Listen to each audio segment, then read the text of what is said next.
सुमारे 3 वर्षापूर्वी राहुरी नगर परिषदमधील नगर अध्यक्ष यांच्यासह नगरसेवकांचे मंडळ बरखास्त झालं असून तेव्हापासून राहुरी नगर परिषदेमध्ये प्रशासक म्हणून मुख्याधिकारी ज्ञानेश्वर ठोंबरे हे नगर परिषदेचा कारभार पाहतात।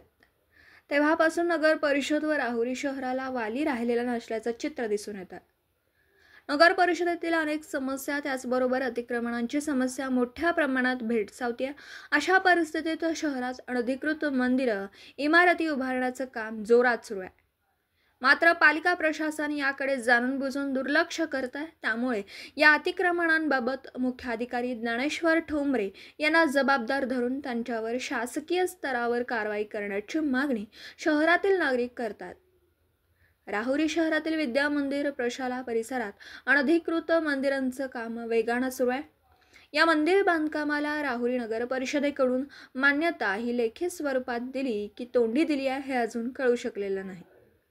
शहरातील अत्यंत वर्दळीच्या ठिकाणी एका गणपती मंडळाच्या अतिउत्साही तरुणांनी भर रस्त्यात मंदिराचं बांधकाम सुरू केलं असून त्या बांधकामाची कुठलीही शासकीय परवानगी राहुरी नगर परिषदेकडून घेतली नसल्याचं दिसून येत आहे।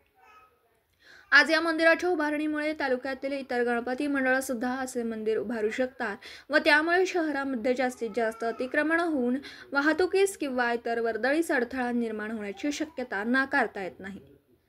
गेल्या महिनाभरापासून या मंदिराचं काम चालू असून अजून सुद्धा राहुरी नगर परिषदेच्या निदर्शनास काय येऊ शकलेलं नाही हे अजून अनुत्तरितच आहे।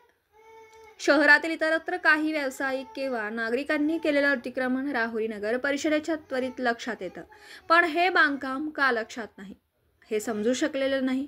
त्याचबरोबर नवीन बांधण्यात आलेल्या मंदिरासमोर अनेक वर्षापासून जुनी असलेली मुतारी ही रातोरात पाडण्यात आली। ही मुतारी त्याच मंडळातल्या कार्यकर्त्यांनी पाडल्याची नागरिकांमध्ये चर्चा आहे।